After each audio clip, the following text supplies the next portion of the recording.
When I asked James why he made a family card for his in-laws, he laughed and said, "They're my family, so they should have one, right? You got a problem with that?" He added, "If you knew who helped you when you were alone, you wouldn't talk like that, would you?" His confident tone surprised me. Was James always like this? He asked. "If you're grateful, you should do more for my family. Then you'll be part of it.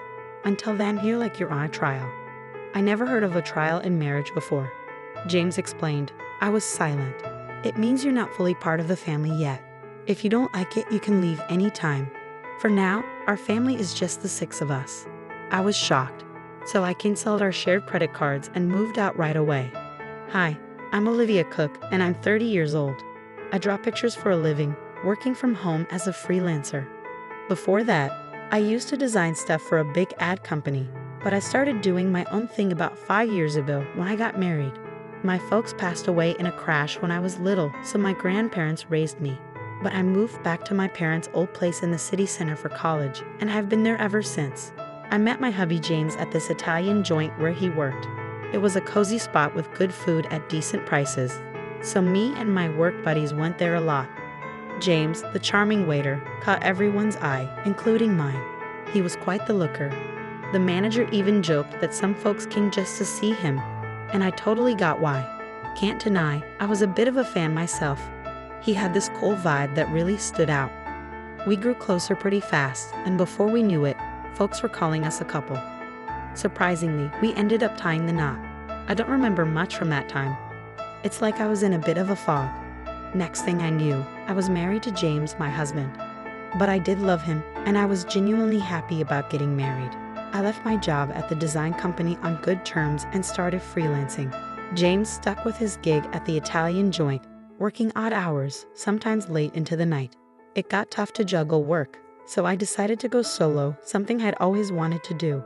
That sounds smart, Olivia. It'll be easier for you, and it's great to keep doing what you love. James backed me up.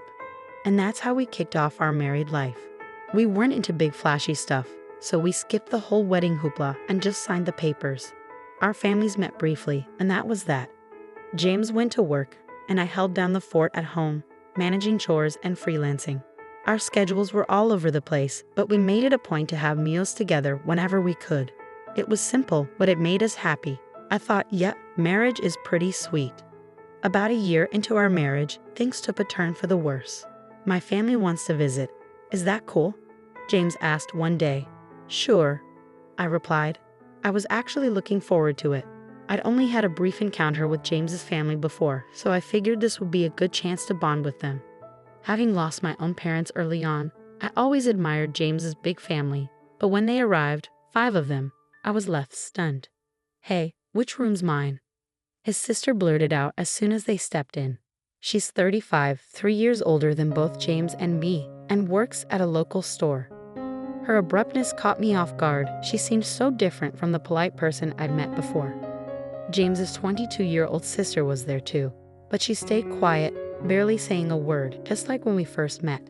Following James's sister's hurried lead, I showed them to the guest room, and James's parents to my parents' old room, the only one in Japanese style. I thought it'd suit them best. Once they settled into their rooms, James's sister declared, "Well, since we're all under the same roof now, you better start treating our family right." I was puzzled by her words, but when I turned to James for clarification, he simply chuckled in a way I'd never heard before. Turns out, they'd given up their place and moved in here without telling me, he explained. Sorry, our family home had to be vacated suddenly, and they had nowhere else to go. I wished he'd informed me earlier.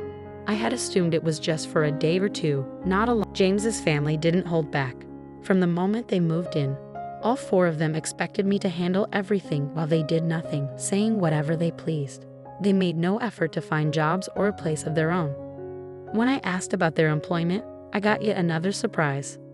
"Oh, I quit that awful job at the supermarket," his sister confessed. She was working, but it turned out to be just a part-time gig. I'd assumed she had a full-time job given her age, but she admitted she hadn't held a steady job since high school. James's parents also had part-time jobs they gave up before moving in, and his other sister, well, she was unemployed. She claimed to be a student, but that wasn't true. "Why should I work when I'm part of a well-off family now?" she reasoned. When I asked who she was referring to, I received another startling response. You obviously. You received a hefty settlement and insurance payout after your parents' accident, and you don't even have a mortgage on this place. You can live comfortably without having to work, James's sister remarked, chuckling. I voiced my concerns to James when he returned home, but he erupted in a manner I'd never witnessed before. Everyone's exhausted from being suddenly uprooted. Give them some time to recuperate. Or do you want to kick out my family, Olivia? I was stunned into silence. Then, abruptly, James softened his tone. I'm sorry for yelling. It's been a tough day for me too. Can you please try to be a bit more understanding? Looking back, James was adept at manipulating situations with a blend of kindness and severity. But in that moment, I failed to see it, agreeing to endure a bit longer. The situation with James's family grew more oppressive. They treated me like a servant at home and demanded money whenever they went out. We can't even look for jobs without some cash, can we? It's only fair, but if we can't find work, we'll just keep staying here, they reasoned. Reluctantly, I handed over some money, which they claimed to have used up without any luck in the job hunt. I suspected they never even bothered to search, but pointing that out would only lead to accusations without proof. And then James's entire family would lay blame on me for hours. Sharing my concerns with James didn't solve anything. Everyone's feeling frustrated about not finding jobs. Sorry, just bear with it a little longer. I'll have a talk with them, James would say, attempting to smooth things over. But as time passed, I felt like speaking up was futile. However, the frequency of their money requests gradually decreased, perhaps because James had a word with them. So the issue seemed to resolve itself. Of course, the money I had given them was never returned. Then, after about 2 months of enduring the situation, I noticed something alarming. Why is the credit card bill so high? Could it be unauthorized charges? Quickly checking the statement, I found that all the expenses were made with family credit cards. The purchases ranged from food and drinks to books, games, and even luxury brand bags and clothing. Each purchase was assigned a number from 1 to 6, indicating that 6 family credit cards had been issued. These credit cards were under my name, with James using the family cards. It seems like you'd handle this better, and it's easier to manage payments, right? Can I entrust it to you? He had asked, and I ended up taking charge of them. However, it turned out these family cards had been issued without my knowledge. James's family stopped requesting money because they could now make credit card payments and withdraw cash. When I confronted James about why he made family cards for his in-laws without consulting me, he chuckled and replied, Well, you complain when they say they're broke, so what else could I do? Plus, you know who supported you when you were alone, right? Can you really speak like that to the important family of your benefactor? His bold tone left me speechless, unlike anything I'd heard before. Was James always like this? If you're thankful, you should do more for my family. Then I'll accept you as part of the family too. Until then, think of it like you're still in a trial period, he continued. I'd never heard of a trial period in marriage before. Seeing my silence, James pushed on. This means you're not officially part of the family yet. If you're not okay with it, you're free to leave anytime. Right now, it's just the 5 of us in our family. Useless freeloaders. Leave, he concluded. That's when I realized James's true character. I felt like all the color drained from my face. Stunned, I contemplated divorcing James. In fact, I began questioning why I even married him in the first place. At first, I was drawn to him simply because he was attractive, like many other women. I was infatuated with his looks without any real reason. Then, on one occasion when I went to the restroom, James approached me. You seem different, Olivia. Kind of mysterious. Sorry, I shouldn't say that to a customer, he said. I was taken aback but intrigued, and I found myself paying more attention to him over time. Maybe that was his strategy to make me like him. Looking back calmly, it all adds up. I remember once a colleague joked that I was a wealthy lady living alone in a condo, and it was after that James started chatting with me, perhaps because he was interested in my wealth and condo. Honestly, James wasn't exactly my type, to put it nicely. He was more modern, if I'm being blunt. He seemed a bit superficial. I preferred mature men who spoke softly and seriously. Yet, somehow, I ended up falling for James. I always found that perplexing, considering he was the typical handsome guy who could easily charm a woman, especially someone like me, who was new to the working world and not accustomed to men.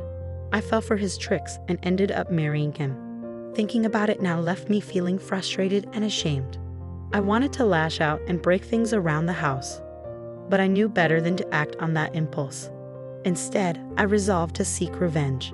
To accomplish that, I had to endure this situation a while longer, much like James manipulated me.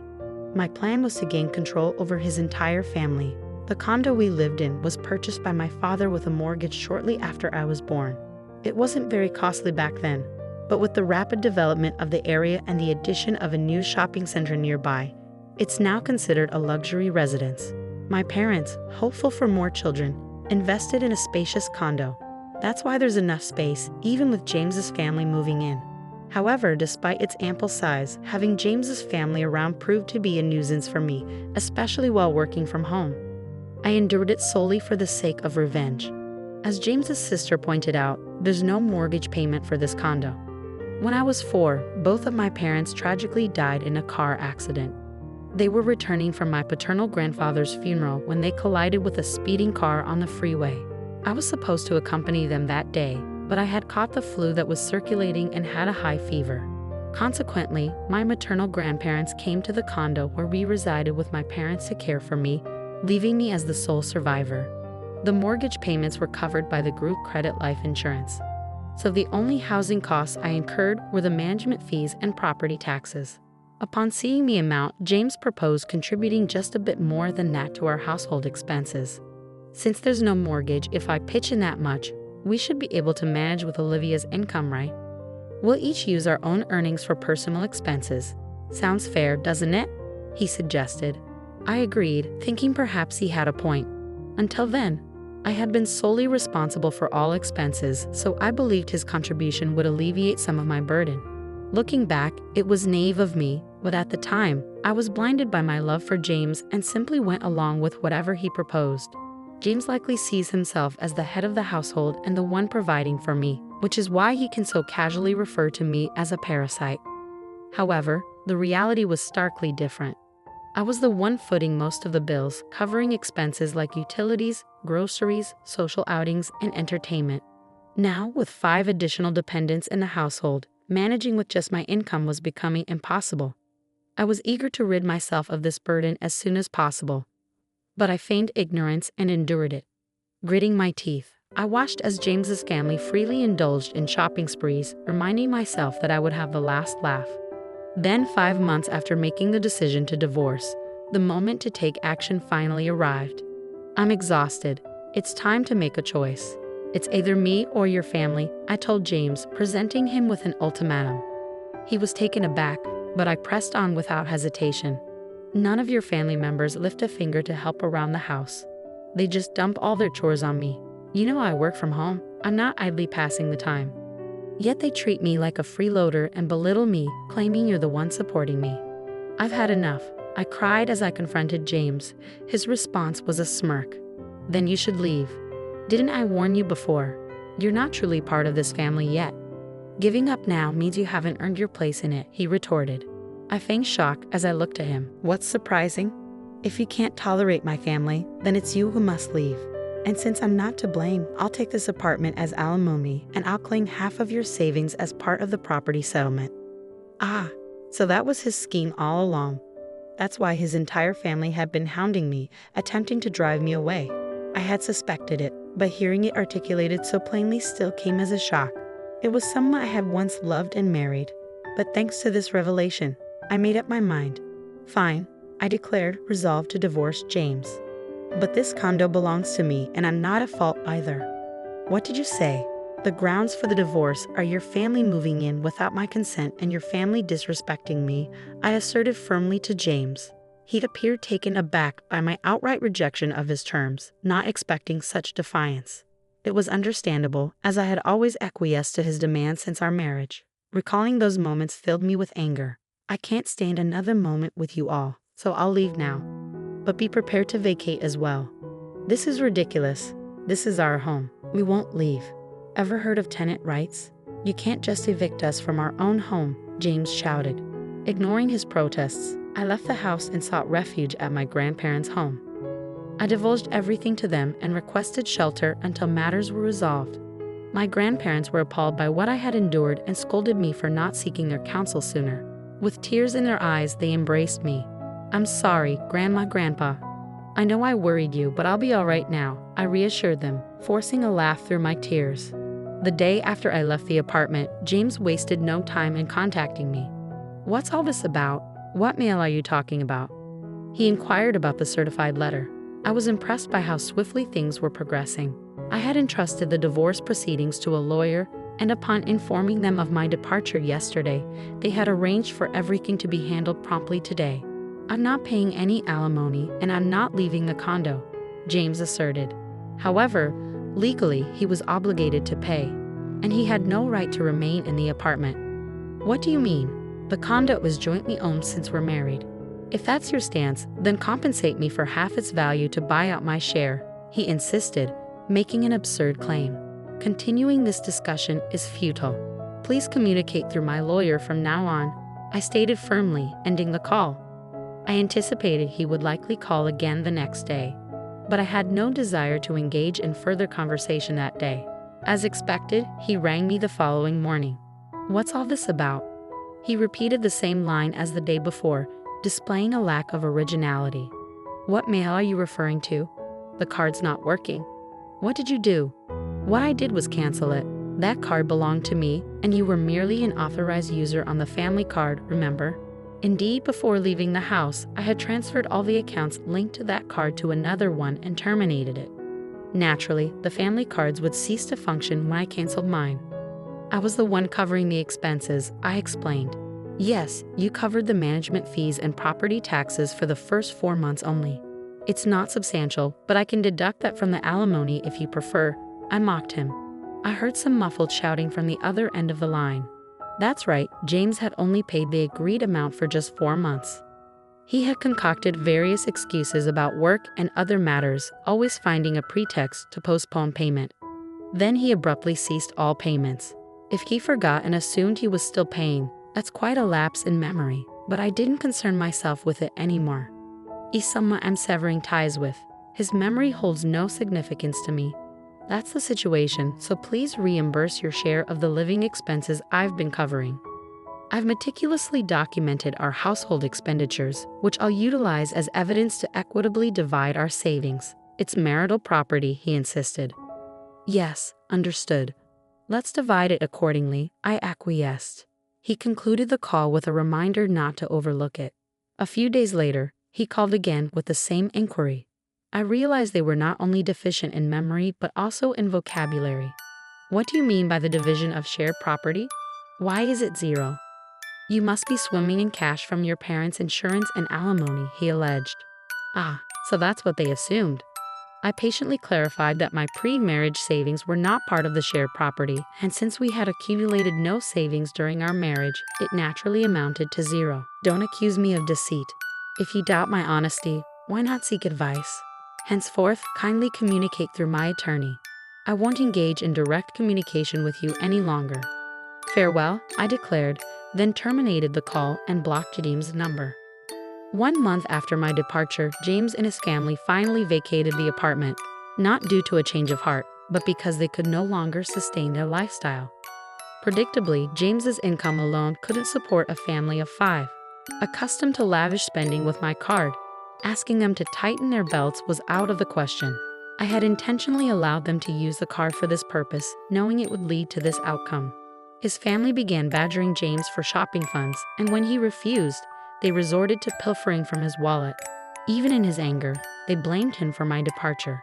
To compound their troubles, the utilities, electricity, gas, and water were all disconnected. Of course, I had arranged for this since I had no intention of residing there. James attempted to have the utilities swiftly reinstated by phone. But since the house was in my name, no one else could restore them if the owner had ordered their termination. During the scorching summer and early autumn, his family struggled to endure the sweltering heat and eventually vacated the condo. Their destination, I neither knew nor cared. James endeavored to persist until the end, but he ultimately capitulated due to the absence of electricity and the inability to bathe. The divorce proceedings progressed more rapidly than anticipated, not because James had a change of heart, but because of his blunders. He betrayed our marriage by pursuing someone else. Perhaps assuming he could swiftly remove me from the picture, he boasted about owning a luxurious downtown apartment, using it as bait to attract younger women. It's astonishing he engaged in such behavior with his family present, but it wasn't out of character for him, so they turned a blind eye. Prior to departing, I had discreetly installed cameras throughout the house, capturing all the evidence. Perhaps he underestimated me, but his disrespect was undeniable. He brought his family into my home without consent, racked up expenses on a family card and left me with a bill, ousted me, and engaged in infidelity. I demanded significant compensation and alimony for these transgressions. When James saw the amount, he visibly paled and begged desperately for reconciliation. However, I harbored no such intentions. Aware of his inability to pay, I pressured him to borrow as much as possible from his company and seized whatever assets I could. When I threatened legal action for fraudulent use of the family card, he reluctantly agreed to my terms. I can only hope he makes diligent efforts to repay his debts. The divorce is now finalized and I am currently residing at my grandparents' place. I haven't decided what to do with the apartment yet. While it held sentimental value as an inheritance from my late parents, given the circumstances and lack of memories associated with it, I may opt to sell it. On the professional front, my career as an illustrator is flourishing. I may soon live independently again. But for now, I'm content working from my grandparents' home. I'll continue to rely on their support for a little while longer before forging ahead with renewed determination. In the future, I'll be more discerning in choosing a partner, prioritizing qualities beyond mere attractiveness. My hope is to find a life partner with whom I can share my journey.